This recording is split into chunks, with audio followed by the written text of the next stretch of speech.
I got so much more.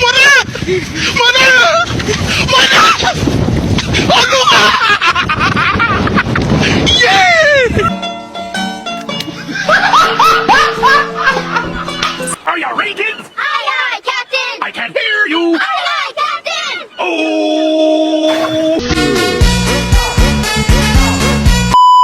Assalamualaikum warahmatullahi wabarakatuh. Saya Najwa Citra Amelia dari 11.1. Di sini saya akan menjelaskan tentang bukti beriman. Yang pertama ada memenuhi janji. Dan yang kedua ada mensyukuri nikmat. Dan yang ketiga ada memelihara lisan. Dan yang keempat adalah menutup aib orang lain. Yang pertama ada memenuhi janji. Salah satu bukti berimannya seseorang yaitu memenuhi janji, dan ini menjadi bagian dari akhlak yang terpuji. Adapun kata janji dalam bahasa Arab yakni akad. Melalui kata ini muncul kata-kata yang sering kita dengar, yakni akad, akidah, atau akad nikah. Menurut bahasa, akad berarti perjanjian atau ikatan yang kuat. Jadi, memenuhi janji itu merupakan kewajiban dan menjadi tanda orang itu beriman atau tidaknya beriman. Itu sebabnya, jika dikaitkan dengan makna bahasa, maka janji itu harus ditepati dan dipenuhi. Dan kita diingatkan bahwa setiap janji akan diminta pertanggungjawabkan. Sebagaimana firman Allah Subhanahu wa taala, "Wa'afu bil ahdi innal ahda kana mas'ulan." Artinya, dan penuhilah janji karena janji itu pasti diminta pertanggungjawabannya. Quran surat Al-Isra 17:34. Janji terbagi menjadi dua bagian, yaitu janji kepada Allah dan janji kepada manusia. Yang pertama ada janji kepada Allah Subhanahu wa taala sebagaimana firman-Nya, "A'udzu billahi minasyaitonir rajim. Wa idza akhadha rabbuka min bani adama min dhuhrihim dzurriyyatahum wa asyhadahum 'ala anfusihim alastu bi rabbikum qalu bala syahidna an taqulu yaumal qiyamati inna kunna an hadza ghafilin." Artinya, dan ingatlah ketika Tuhanmu mengeluarkan dari sulbi tulang belakang anak cucu Adam keturunan mereka, dan Allah mengambil kesaksian terhadap roh mereka seraya berfirman, "Bukankah aku ini Tuhanmu?" Mereka menjawab, "Betul, Engkau Tuhan kami. Kami bersaksi, kami melakukan yang sedemikian itu, agar di hari kiamat kamu tidak mengatakan, sesungguhnya ketika itu kami lengah terhadap ini." Quran Surat Al-A'raf 7172. Ayat ini menjelaskan bahwa setiap manusia saat berada di alam ruh sudah menyampaikan janji setia untuk bertauhid dan menjalani hidup di dunia yang didasari fitrah. Yang kedua ada janji kepada manusia. Janji kepada manusia yaitu janji-janji yang sudah dibuat dan disepakati, baik secara pribadi maupun dengan pihak lain.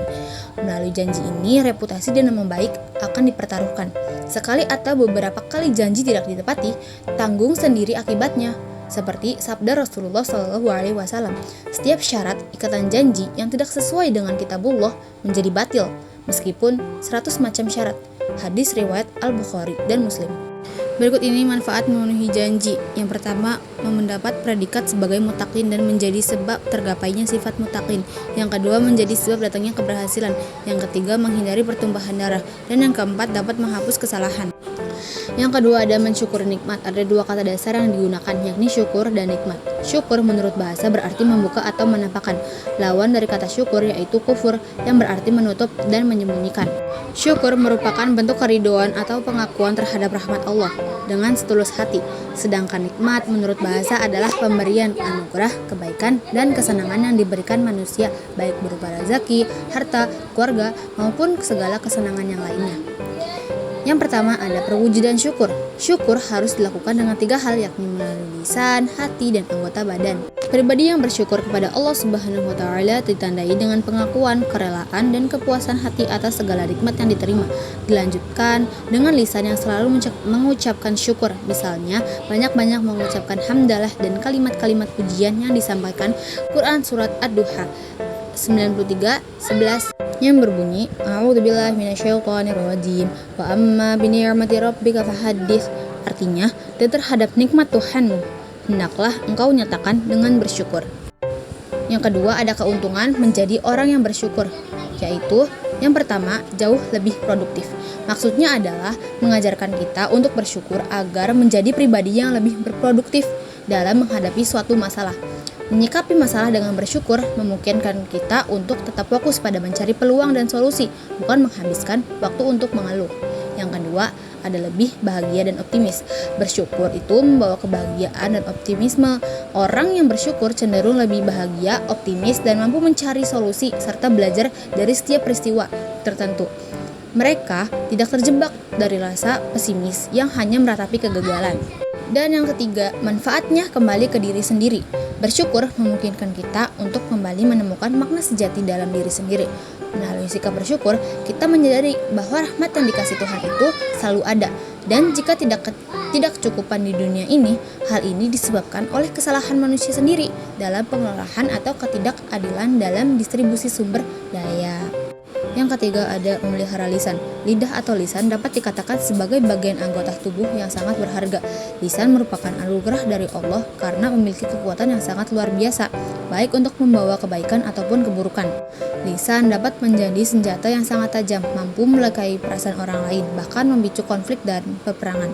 Sebaliknya, lisan juga dapat menjadi penyembuh luka dan membawa kedamaian. Karena dari itu, Islam sangat menekankan bahwa pentingnya pertanggungjawaban atas setiap ucapan yang kita keluarkan. Setiap kata yang kita ucapkan akan dimintai pertanggungjawabannya di akhirat. Lisan pertama ada fitnah, ghibah, dan buhtan. Penggunaan lisan yang tidak pada tempatnya akan mengakibatkan 3 hal, yaitu fitnah, ghibah, dan buhtan yang menjerumuskan diri sendiri dan orang lain. Fitnah dalam Al-Quran memiliki arti antara lain cobaan, ujian, musibah, dan ada juga berarti dari sisi akhirat. Sedangkan menurut Kamus Besar Bahasa Indonesia adalah perkataan bohong atau tanpa berdasarkan kebenarannya yang akan disebarkan dengan maksud menjelekkan orang. Islam melarang perbuatan fitnah karena banyak bahaya yang dapat ditimbulkan. Selanjutnya, melalui lidah yang tidak tertata juga muncul adanya ghibah. Ghibah adalah membicarakan orang lain yang tidak hadir, sesuatu yang tidak disenanginya. Yang terakhir ada menutup aib orang lain. Aib adalah celah, cacat, nista, noda, dan perilaku hina. Aib merupakan keburukan yang bersifat rahasia, disebabkan sifatnya rahasia karena biasanya hanya diketahui oleh orang-orang yang bersangkutan atau orang-orang yang terdekat. Tidak ada satupun manusia yang ingin aibnya dibuka. Setiap manusia akan tampil dengan kelebihan dan kekurangannya. Karena itu, sifat dasar yang dimiliki oleh setiap manusia. Yang pertama ada macam-macam aib. Aib dibagi menjadi 2, yaitu aib zahir dan aib tersembunyi. Yang pertama ada aib zahir, yaitu aib yang nampak dan dapat diketahui secara lahir. Yang kedua ada aib tersembunyi, yaitu aib yang tidak nampak karena disembunyikan, tidak terlihat meskipun sudah diperhatikan betul-betul. Yang kedua ada aib dan medsos. Dunia modern dengan kecanggihan teknologi ini sebenarnya menambah beban bagi manusia. Meskipun melalui teknologi manusia dapat dimudahkan hidupnya. Di titik inilah pentingnya teknologi itu dapat dipandu oleh norma agama dan aturan moral, sehingga orang tidak mudah menyalahgunakan teknologi.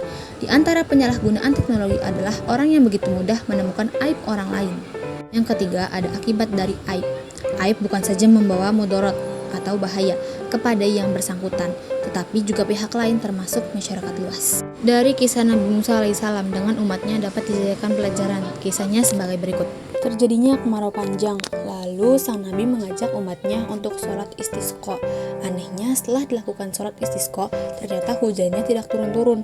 Akhirnya, sholat istisqa tersebut dilakukan secara berkali-kali, namun tidak kunjung turun hujan juga. Lalu Nabi Musa alaihissalam mengadu kepada Allah Subhanahu wa Ta'ala, "Kenapa tidak turun hujan?" Dijawab oleh Allah Subhanahu wa Ta'ala, "Hal itu disebabkan ada di antara umatmu yang suka berbuat dosa dan maksiat." Syarat hujan akan turun yaitu jika peserta itu harus keluar. Nabi Musa alaihissalam menyampaikan pidato di depan umatnya tentang hal itu.